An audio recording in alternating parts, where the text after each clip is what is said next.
at this stage, the Trump campaign is still actively involved. Yeah, that is, the general counsel of the Trump campaign is freaked out that Roman reported that the Michigan votes are still in the sorting facility in Michigan, which doesn't look like they're going to get to Pence in time, although they actually did apparently. So I don't know what happened. Oh, he was checking the tracking. The tracking. Okay. And the thing is, what's even more alarming is the whole point of the archive is getting two, is that one is reserved for the President and Senate in case there's a problem with the mail. And it hadn't gotten to the archivists either. So the logical backup was not available.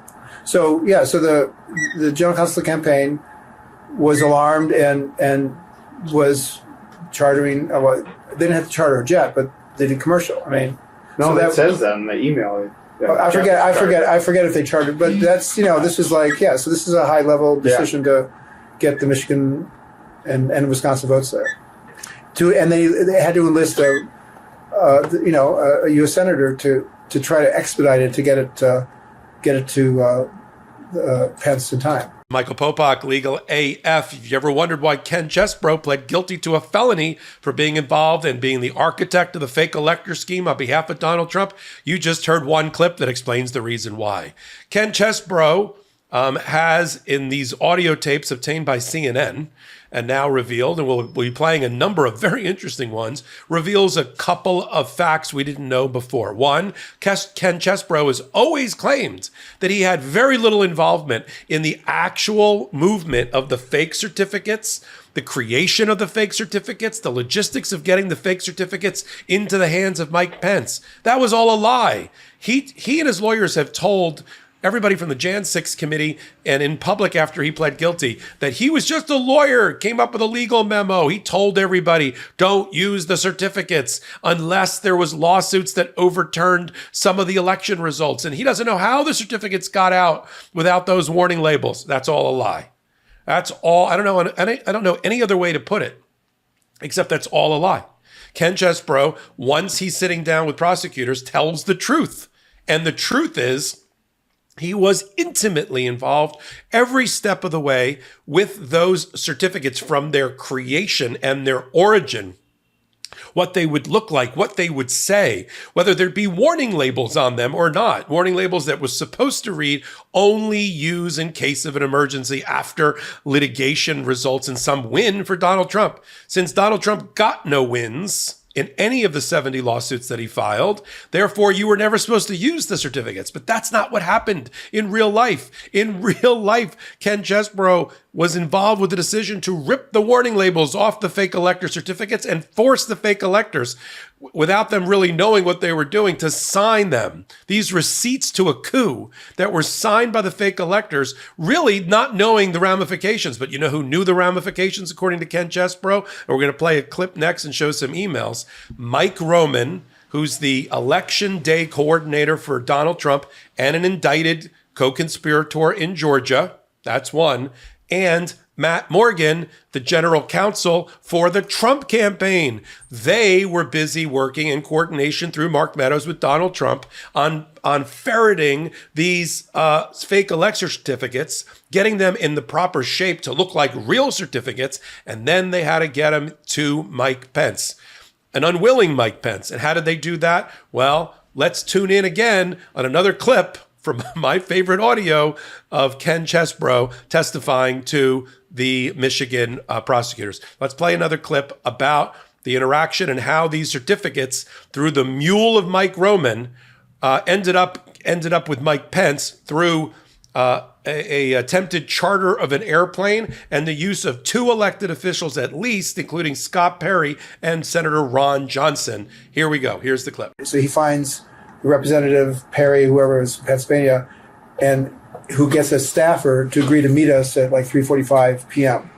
And so, and I don't know why we did that. So Mike Brown, I had the Wisconsin stuff, Mike Brown had the Michigan stuff. We walked to the Longworth office building, and the guy with Perry, or whatever his name is, and some other fellow, they were like staff members of the in the House, took them and said, we're going to walk them over to the Senate and give it to a Senate staffer, or I guess it was a Senate staffer for Johnson. And so that's how, I don't know why logistically we didn't take it directly to Johnson, but that's how we did it. That got me in trouble afterwards because we had been told before the meeting not to say anything in the meeting that would make him feel better about his chances than before the meeting had started. And that, created a real problem, apparently. Okay, so what are we learning so far? Well, that it was a mad scramble, really uncoordinated and unprofessional, of how to get these certificates delivered to Mike Pence. Two of the states, Michigan and Wisconsin, apparently used the United States Postal Service, I am not making this up, to mail the certificates for their arrival in Washington. Most of them were signed on or about the 14th of December. You'd think they'd get there by Jan 6th, but apparently Michigan's and Wisconsin's were lost, and that drove everybody batty on the Trump campaign and Trump's side. Ken Chesebro is involved with Mike Roman and Matt Morgan, the lawyer for Donald Trump's campaign, to try to come up with a plan B. Apparently, according to Ken Chesebro, the plan B was in the form of photocopying and having another copy of the fake elector certificates. So now you've got fake elector certificates that themselves are reprinted and therefore are not genuine either. So you have fake elector certificates being put on a plane or somehow passed to Mike Roman getting them over to elected officials, including Scott Perry and Ron Johnson and their staff, to try to deliver them to Mike Pence. And Ken Chesebro, who all the time, all along has said he was hands off, didn't want to pressure Mike Pence, just giving legal advice. That's balderdash. He is involved in emails, we'll put them up on the screen, between him and Mike Roman about what the certificates would look like, whether they should have a legend on them or not, whether they should have a warning label or not. At one point, Mike Roman, when Ken Chesebro says, well, the certificates are supposed to have a label on them that says they're only to be used in case of emergency or if Trump wins any kind of the litigation that he's filed. And Mike Roman says, fuck them, meaning the fake electors. They're going to sign whatever we put in front of them, and they're going to put them in my hands. Why Mike Roman, by the way, is not cooperating with Jack Smith, I have no idea. He met with Jack Smith a couple of times, did not cut a deal, and could still be indicted by Jack Smith federally. On the state side, he already got indicted by Fani Willis. And why he hasn't cut a deal, I have no idea, especially knowing that Ken Chesebro already pled guilty to a felony. You're on the other end of these emails. How do you not cut a deal? I mean, the lack of brain power, the lack of intellect that's going on here. This is how the Watergate burglars got caught. For those that think Donald Trump is very, very smart, his scheme was transparently foolish, right? And unprofessional, if I could use that term in this context. And we're hearing it in recording after recording. Let's play another recording of Ken Chesebro talking about the chaos around trying to deliver through these elected officials and their staff these fake elector certificates because they're photocopies of the original. Here you go. Play another clip. Then to have the three top campaign lawyers in interviews with Congress claim they pulled out of this on December 11th and I ran off and did it with Giuliani when in fact they were day by day coordinating the efforts of more than a dozen people with the GOP and with the Trump campaign, with their number 3 lawyer, Finley, personally supervising Georgia through the end. For them to basically say they had nothing to do with it, and it's because me and Giuliani is that's what really rankles. So what are the revelations, Popok, in this new recordings that CNN has gotten their hands on from the Michigan prosecutors? We've learned that Ken Chesebro can't be trusted. At least when he's under oath, he seems to tell the truth. He was much more intimately involved with the day-to-day minutia of how to create the certificates, what they should say, the last-minute decision to rip the warning label off them, to F the fake electors and make them sign anything that was put in front of them. Well, what do these people care? It's only these other people's, entire life in the their entire careers and reputation going down the drains once they signed up to be a fake elector. F them, to paraphrase Mike Roman, the election day coordinator. And then it's all being coordinated. Mark Meadows coordinating, we know, with the Trump campaign, therefore coordinating for Donald Trump through lawyers like Matt Morgan, the general counsel of the campaign, right? and we're off and running. We're off and running. So for those that sat back, even on Legal AF, and said, that's interesting, they were going to use fake elector certificates. I wonder what they were going to do with them. How did they ever get to Mike Pence? Now we know. They barely got there. They were going to charter a plane. 2 major battleground state certificates got stuck in the mail. Everybody lost their you-know-what, lost their the back end of their diaper. This is the gang that can't shoot straight. Thank God. They almost accidentally toppled America and toppled democracy with loser, too smart by half constitutional scholars like Ken Chesebro. He must not know whether he's coming or going at this point, Ken Chesebro. If you listen to his lawyers on CNN and other places, Ken Chesebro will be vindicated one day. He's got nothing to hide. Nothing to hide? I read all of the papers he filed in Georgia. I was just a lowly country lawyer. I used to do legal work in the Bush versus Gore campaign and the lawsuit there.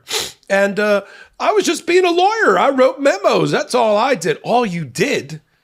Ken Chesebro looks like he was the point guard, for this game, this strategy to try to get the certificates created, distributed, delivered through all sorts of business. This sounds like a terrible, terrible sequel to like the Da Vinci Code. I mean, you couldn't make a movie out of this because people would walk out after the first 20 minutes. I mean, it's just ridiculous. But he's finally come clean. And the other new reporting that's just come out, which is very, very interesting, is that we knew, because Ken Chesebro had to ask the state criminal court judge, Scott McAfee, after he's now a felon in Georgia, to be able to leave the state, because he's now has to report to his probation officer. He had to leave the state, not to go on a vacation or a holiday, to go on a whistle-stop tour, to go visit all these prosecutors and attorneys general around the country in order to give them testimony to avoid being indicted, starting in Michigan. Now, a couple of revelations there. We knew that he gave this testimony to the Michigan Attorney General. We knew he testified to the grand jury in Michigan, and a day or two later, the indictments of the fake electors came out, of the 16 fake electors. I did another hot take about one of them, James Renner, flipping on the other 15 and is cooperating with the Michigan Attorney General. That's one of the people that Mike Roman said, F him, make him sign a certificate, even if it has no warning label on it. Thanks, Mike. We learned that about his testimony there. We also know that he has approached Jack Smith. Now, we know that Ken Chesebro needs to cut a deal with Jack Smith or he's going to get indicted. He's already pled guilty to things, part of the conspiracy in Georgia. But the new reporting is that Chesebro called, or his lawyers called Jack Smith's team before he took the deal to kind of like run it by them, the Georgia deal. What do you think about that?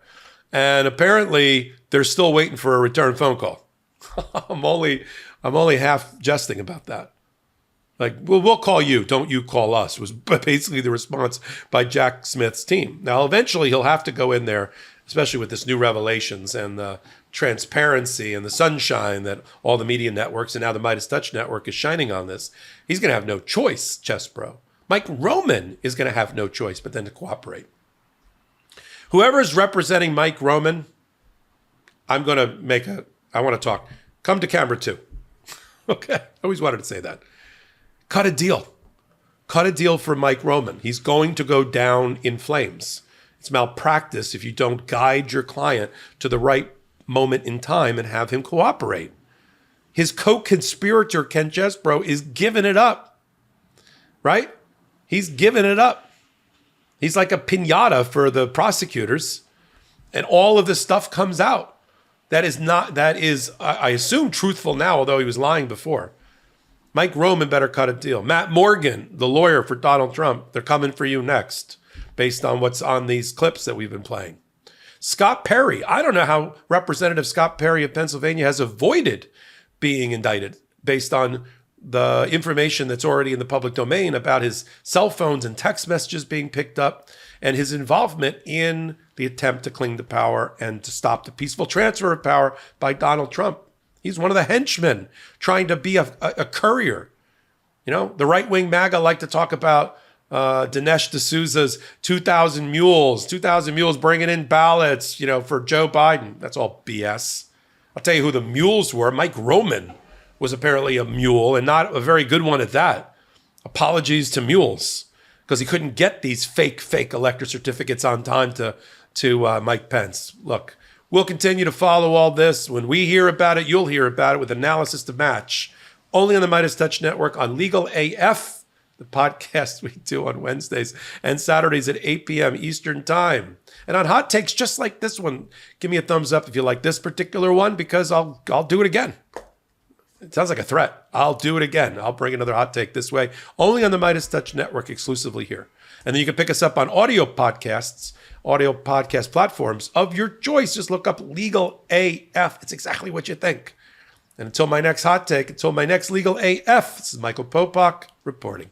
Thanks so much for watching. We're only a few subscribers short of 2 million subs. Please subscribe right now to the MeidasTouch YouTube channel for free and help us grow this unapologetically pro-democracy network.